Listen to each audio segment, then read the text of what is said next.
Je vais montrer ce que c'est un quadripôle déjà. Un transistor, on verra ça le moment venu, lorsqu'on étudiera les composants électroniques.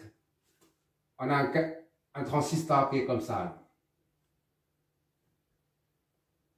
Ça, c'est le collecteur. Ça, c'est la base. Et ça, c'est émetteur. D'accord? Et un transistor est modélisé par un quadripôle. Ça, c'est l'entrée là. Ici, là, il y a 67 volts. Le chute. Donc, on met ça comme ça, B. Soit on met ça, une pin de 0,7 volts. Ce qui représente la chute de tension. D'accord? Après ça, c'est comme ça. C'est une source de courant. D'accord? Avec une résistance collecteur, peu importe. Voilà. Et ça, c'est relié ensemble. Éventuellement, avant d'arriver à la base, on a une résistance. Voilà. C'est la raison pour laquelle on a une résistance ici. Et on raccorde une source de tension ou de courant, peu importe, ici. Voilà, ça s'appelle... Et on raccorde une charge. D'accord? Entre bas, collecteur et la base. Et l'émetteur. Ici, là. La charge. Enfin, bref. Pour l'instant, on ne s'occupe pas. Ça, c'est, on raccorde une charge ici. Grosso modo, d'ici à là, ça s'appelle un quadripôle. D'accord? Quoi, c'est 4 pôles. Primo, c'est premier ici. Deuxième ici. D'accord? Troisième ici. Et quatrième ici. Quadripôle. Ça correspond ici, là. Là, ça correspond à ça. Et ça correspond à ici. D'accord? Et ça, c'est éventuellement autre chose qu'une source. Ça peut être une résistance. Dans la chute de tension aux bornes, c'est 0,7. D'accord? Comme ici, par exemple. Voilà. 4, ça représente B, par exemple. Ainsi de suite. Et le 1 et 2 correspondent ici à là. Le moment venu, lorsqu'on étudiera les transistors et les diodes, tout ça, les MOSFET, on va approfondir tout ça. Pour l'instant, je fais ça pour montrer ce que c'est un quadripôle. Et ça, c'est un quadripôle, d'accord? Quadripôle numéroté 1, 2, 5 et 2. 2 ici, c'est la même chose que là. Ou 0, d'accord? Maintenant, on va faire ça.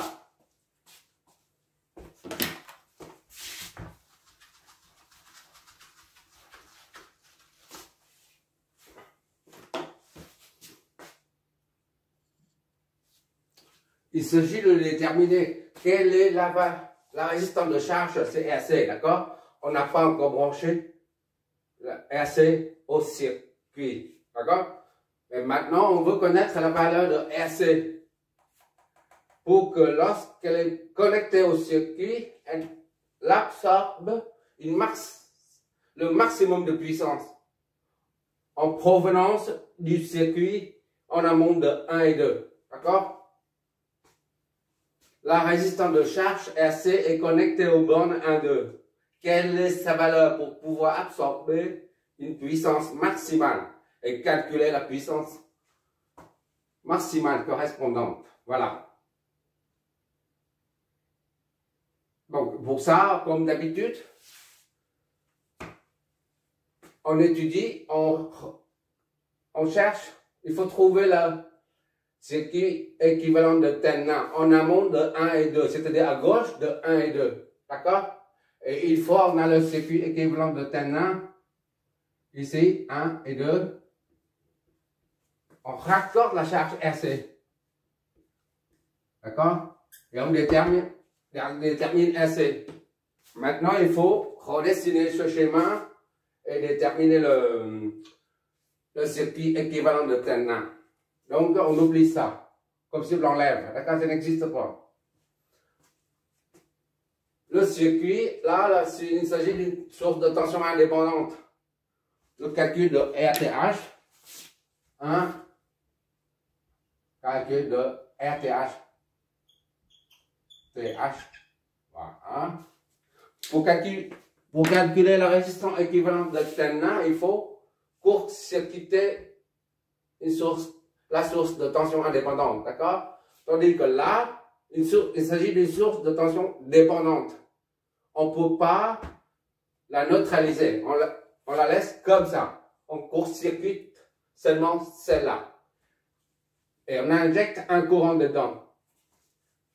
Et par la suite, on en déduit la résistance aux bornes. Je reprends le schéma.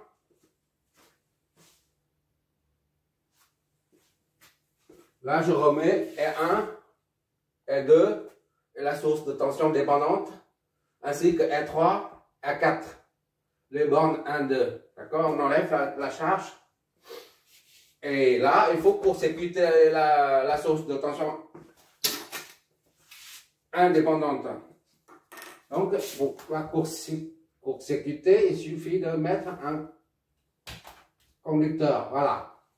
Tous ces points-là sont au même potentiel. Donc, il n'y a pas de différence de potentiel. C'est comme si la tension aux bornes, ici et là, c'est nul. Il n'y a plus de tension, on court-circuite. Ici, c'est une source de tension indépendante. On ne peut pas la court-circuiter. Pourquoi on ne peut pas? Parce que la source de tension indépendante, la tension aux bornes dépend de V44 et 42. Dépend de cette tension-là, aux bornes de ça, de R2. Donc, on ne peut pas la neutraliser. C'est pour ça qu'on reste tel quel. Donc, ici, c'est V, B, c'est égal à 120. VB est égal à 120 V44 et 42. Voilà.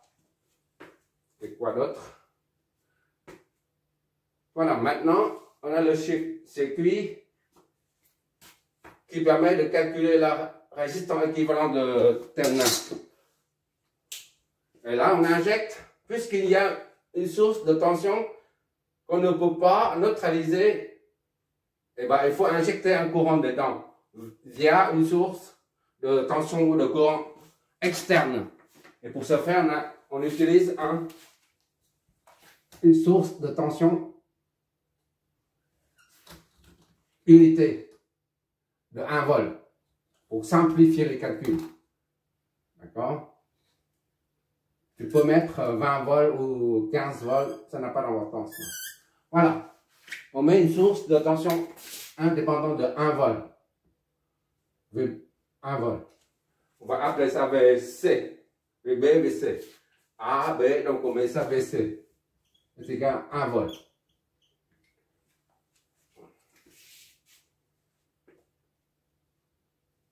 Cette source va débiter un courant IC qui entre là-dedans. Maintenant, on va numéroter tous les courant et tension. 4.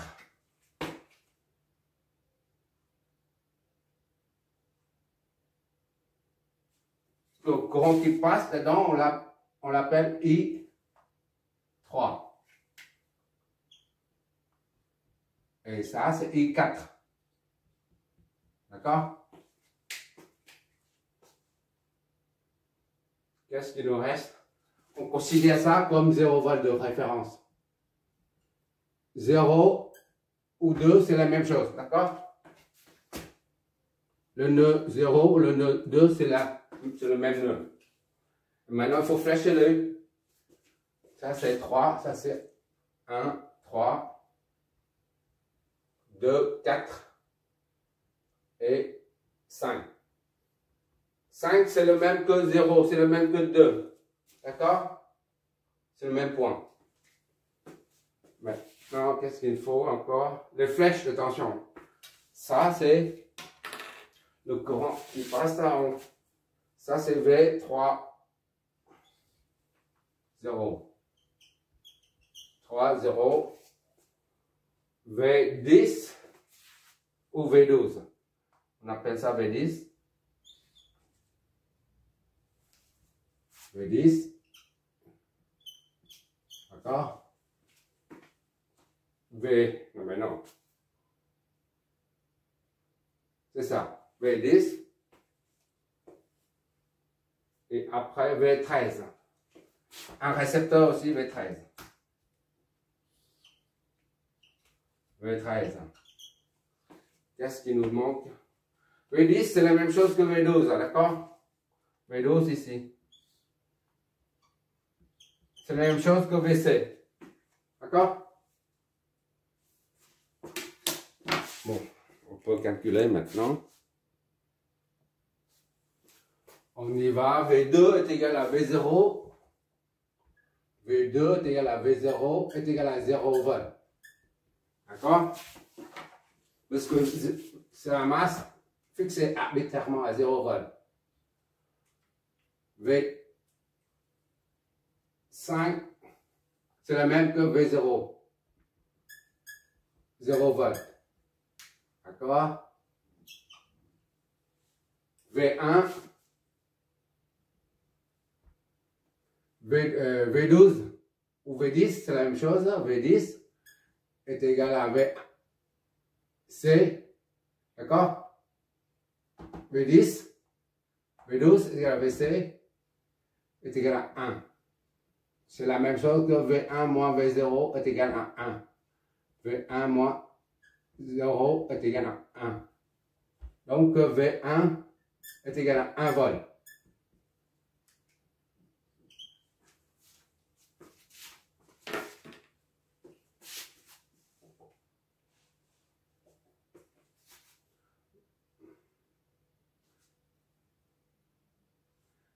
Ici, là, il n'y a aucune source. Aucune source. D'accord? Donc, ça, c'est 0 volt, ça, c'est 0 volt, ça, c'est 0 volt. V4 aussi, c'est 0 volt.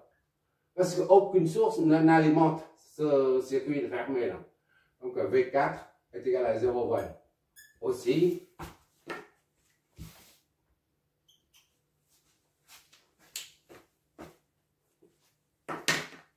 qu'est-ce qu'il nous reste?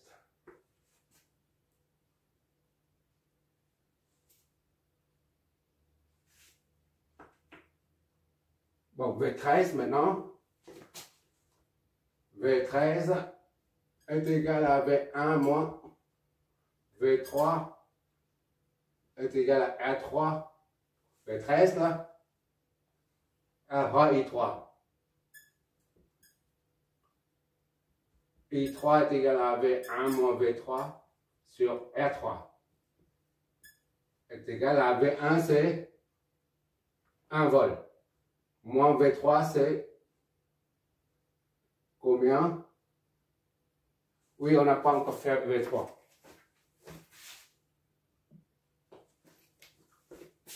VB, là, est égal à 120 fois V42. Est égal à 120 fois V4 moins V2. D'accord? 120 fois V4, c'est 0. Moins V2, c'est 0. 120 fois 0. 0. Donc, VB est égal à 0. 0 volt.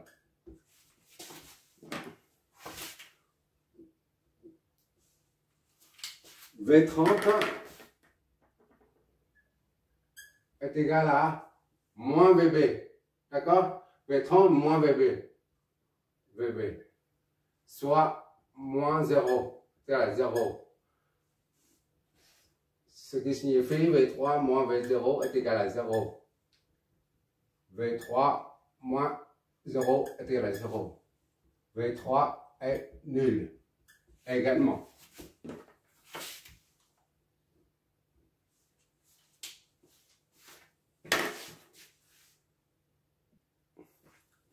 Maintenant, on va appliquer la radium à ces deux éléments. V13 est égal à V1 moins V3. V13, I, R3 et I3. I3, d'accord? I3 est égal à V1 moins V3 sur R3. Soit V1 c'est 1 moins V3 0 sur R3. C'est 10 puissance 4. Donc I3 est égal à 10 puissance moins 4 ampères. 10 puissance moins 4 ampères. Voilà.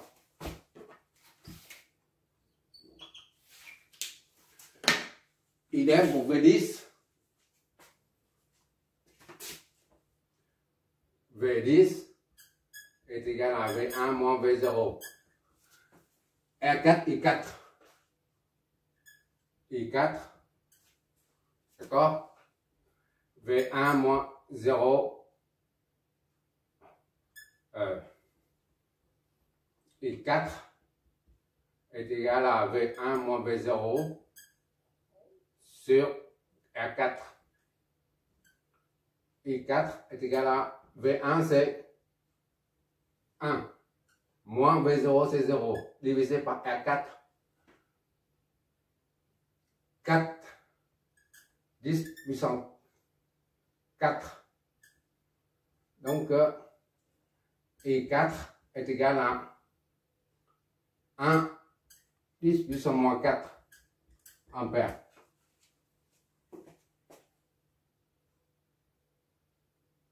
Non, 0,25.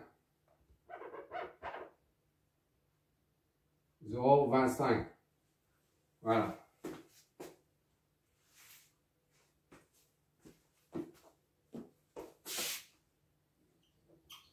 I3, I4, maintenant la loi des nœuds IC qui arrive est égale à la somme des deux qui sortent.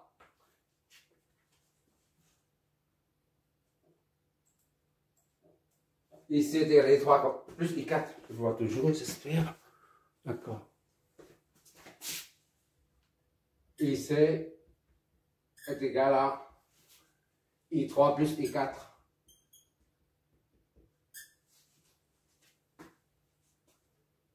Donc IC est égal à I3 c'est 10 puissance moins 4. I3 plus I4 0,25. 0,25. 10 puissance moins 4. IC est égal à 1,25. 10 puissance moins 4 ampères. D'accord?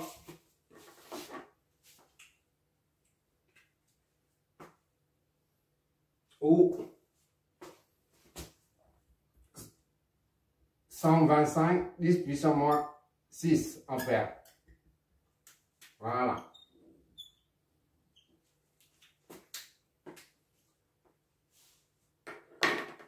Au lieu de prendre V10, on prend V12.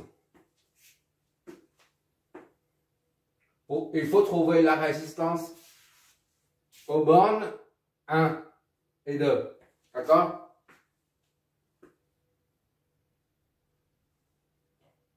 V12 est égal à V.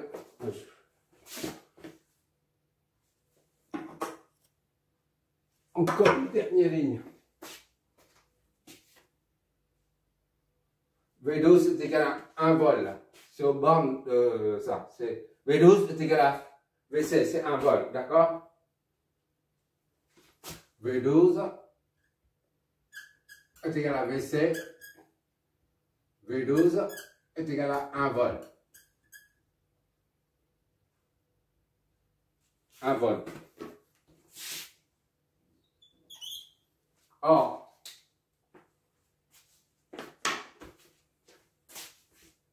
V12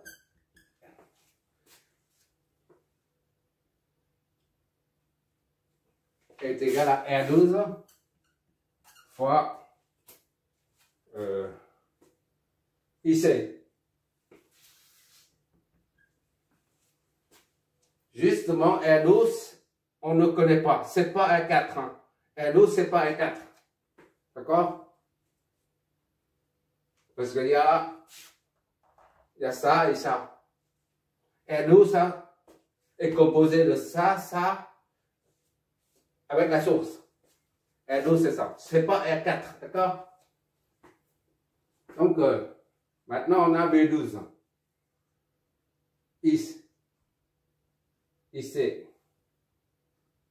Donc, on baptise R12, c'est la RTH. Ou R12, c'est la RTH. D'accord? Parce que c'est aux bornes 1 et 2. R12.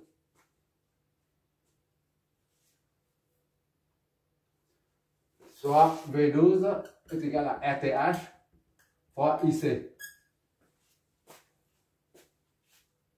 RTH, ça c'est IC, ça. IC. D'accord? IC territorial. Donc, maintenant, RTH est égal à V12 divisé par IC. D'accord? V12, c'est combien? V12, on a trouvé un volt. Divisé par IC, c'est combien? IC, c'est 125, 10 puissance moins 6. 10 puissance moins 6. C'est égal à combien ça? Ça fait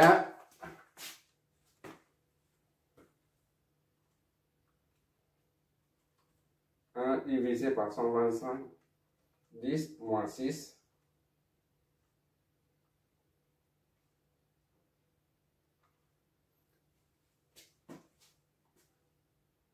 8000.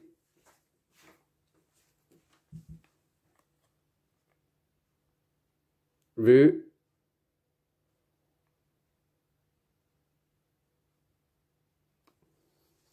8000, ça fait 8K. 8000 ohms. Donc RTH est égal à 8 kΩ. Voilà.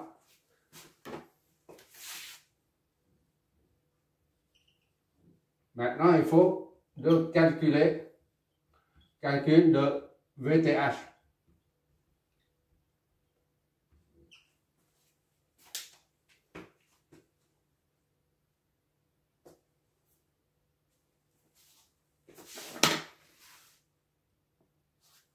Pour calculer la tension équivalente de TENA, on prend le circuit d'origine sans la charge, d'accord?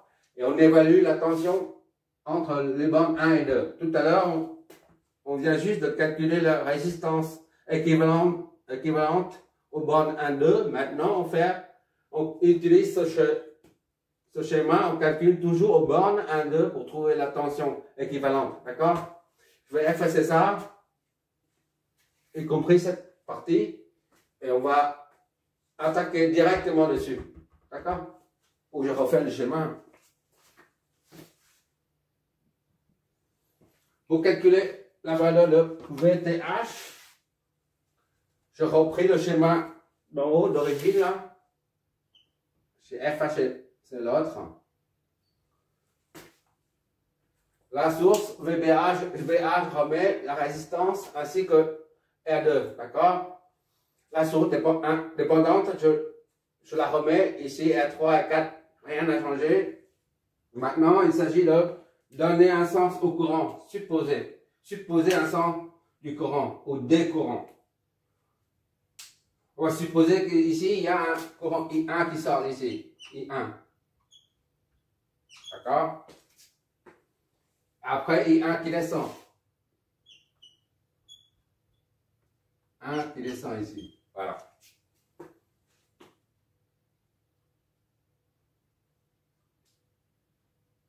Et tout à l'heure, on peut dire ça, I3 ici. I qui traverse ici, c'est la même chose que I ici, parce que le circuit est ouvert ici. Donc I3, la même chose, I3, ici I3. D'accord? Et quoi d'autre? C'est tout. Maintenant, il faut flécher les tensions. Les tensions, c'est V54 ici. c'est un récepteur V5,4. Les deux sens sont opposés. Le courant et la tension s'opposent. Idem ici, c'est V30, R2, je mets de ce côté R2. D'accord? On va dégager ici. Ça fait un V40. V40, c'est la même chose que V30, d'accord? Ah, c'est pas pareil, c'est pas pareil. Je dis bêtise, c'est pas relié. V13, ici c'est V13. V13, les deux sens s'opposent. 13, 1, 3. Et enfin, les deux sens s'opposent. Ici c'est V2, 1 ou 0, 1. On met 0, 1. 2 et 0 c'est la même chose. 0, 1. C'est plus parlant. Parce que V0 c'est 0. Maintenant on peut y aller.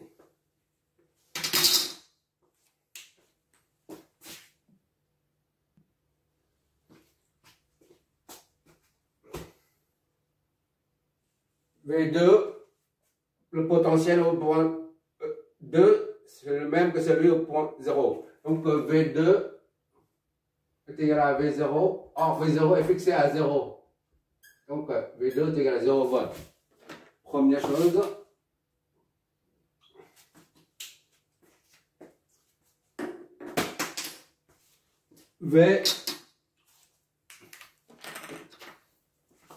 Ça c'est V50.